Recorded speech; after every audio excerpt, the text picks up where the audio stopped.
What's going on, guys? Welcome back to a brand new video. In this one, I'm going to show you guys the fastest way to complete the Santa Slayground event. I have already completed it, gotten all the rewards. Here's just a quick showcasing of what these cosmetics include. You have the Execution, which is called the Santa's right hand. There's also the Mastery Blueprint, which is called the Ugliest Sweater. You can get all these rewards simply by just completing this challenge. Shouldn't even take that long to do. I was able to get it done in around an hour to 2 hours. Good news is these challenges are available for multiplayer, Warzone, as well as zombies. I'm going to section off the video with the multiplayer guide and then the Warzone guide. So feel free to go on over to the part that you plan on doing, but you only have to do one of them because these challenges are pretty much overlapping and giving you the same reward. So if you do one of the challenges for Warzone to unlock the Underbaker emblem, for example, you won't need to do it in multiplayer. I also have been reading the comments and I saw many of you guys have had issues with the event tab not popping up. Now, I don't have a fix, but I do have some good news.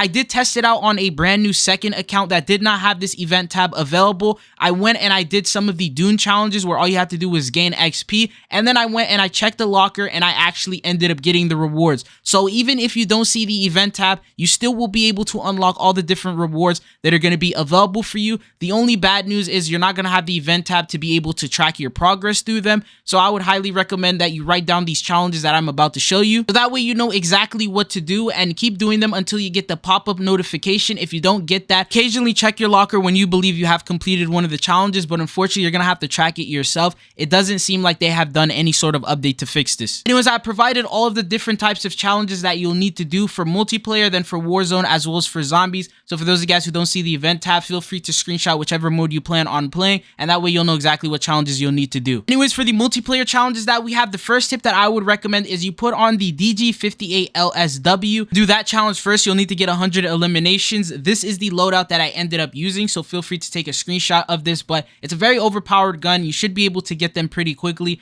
I would jump into shipments because that's the fastest way to complete all of these different challenges. The secondary, I would put on the MTZ 762. This is going to be for the headshot challenge that you'll need to get with either a sniper, battle rifle, or marksman rifle. Out of all of them, this is easily the most overpowered weapon on the list. And then I would put on the stalker boots, which is going to require you to get melee kills with them in order to do a different challenge. But since we don't have a melee weapon, I'll explain that in just a second. But while you're in the game and you're getting eliminations with this DG58 class, what I would recommend you do is be on the lookout for anyone running around with a knife. Typically, people are trying to do their own challenges and they're running around trying to get the melee eliminations. And what you want to do is if you eliminate one of these players or you find this knife on the floor, you're going to want to pick it up and then run around try to eliminate players. This is going to knock down 2 challenges, which is going to be get melee eliminations while you have the stalker boots on, as well as get eliminations while you are using a picked up enemy weapon. So you're knocking down a bunch of challenges at the same exact time. Once you end up finishing the DG58, you're going to want to switch on over to the MTZ 762 and do the headshot challenge, so you never need to change your loadout at all. Just swap to the secondary weapon that we already put on. While you're getting the headshot eliminations, do the same exact thing with the melee weapons because chances are you probably didn't finish it, and then go around, eliminate those players, and that way you'll have completed the DG challenges, the headshot challenges, the melee elimination challenges, and the weapons that you picked up from enemy players. That is going to be 4 different challenges out of the 7 that you will need to do.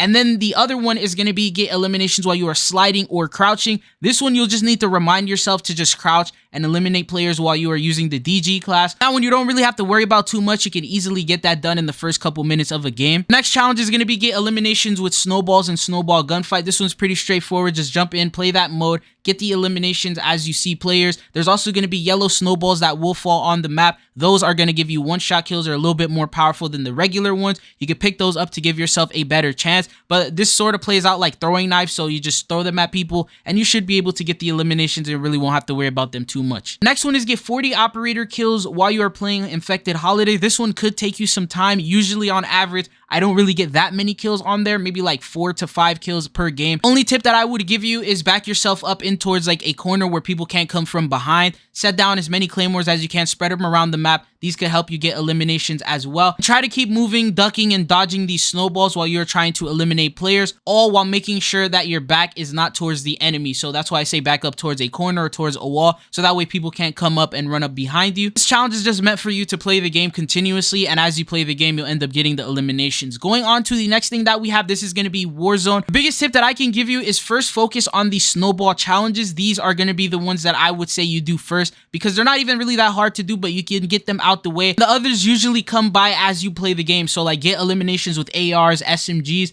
These you'll end up getting usually as you play the game and as you eliminate players. The snowball ones you're going to actually have to focus on and think about. Once you do get your loadout, you usually lose access to the snowballs and will have to loot all over and look for them. Good news is when you deploy, you will automatically have access to 3 different snowballs, so you can take advantage of this. And I've tested this out and this actually works. Is you're going to want to knock the player with any weapon of choice, any weapon that you are holding onto. Just make sure you knock that player down. Once you do, run up towards them and throw a snowball to finish them. The challenge actually counts for once you eliminate the player, not when you originally knock them. So if the player does get knocked, you want to hit them with a snowball. That will actually count towards your challenges. The good news is this counts for every single challenge. So the SMGs, the ARs, the sniper. If you're not that good at sniping, you can get a knock with the AR, the SMG, whatever, and then completely finish them off with the sniper, and that will count towards the challenge. The even crazier part about this is there's 2 different snowball challenges. One is get 15 operator kills with a snowball. Second one is the same challenge, but except this time they tell you to do it from 25 meters away. What's really odd is I tested this out and the challenge for the 25 meters is actually tracking even if you're not doing it from 25 meters away. So as you see from some of these clips, I knocked down these players. I completely got in their face. I was like 2-3 meters away. I would kill them and eliminate them with the snowball. And then when I back out and check the challenge, it was actually tracking for both snowball challenges. So this is why I recommend you do those first, because currently right now it is bugged and it's tracking everything, and getting them from 25 meters away is going to probably be a big headache. So I would recommend that you do them now while it's currently tracking for any snowball eliminations that you get. If you don't have the event tab, make sure you count how many eliminations you do get, and then you also check to see if you got the reward at the end of that, because it could get updated at any point and start tracking properly. Now if it does, you can do the same exact thing, knock a player down. You want to run away a little bit far away, ping them to make sure you are 25 meters away, a little bit over that, and then throw the snowball at them, eliminate them, and that should still count towards your challenge. Good news is the majority of these challenges in Warzone require you to do that. So for example, get 10 operator kills with a marksman rifle, get 10 operator kills with an AR, an SMG, a sniper, snowballs. All the challenges are the same exact thing except they change which weapon you have to use. So you can do the same exact thing to get them all done this way. The last challenge that we have is going to be place top 5 15 different times. This may take you a while. If you have access to multiplayer, I would recommend you just do the multiplayer challenge because the crouch and slide kills are so easy to do.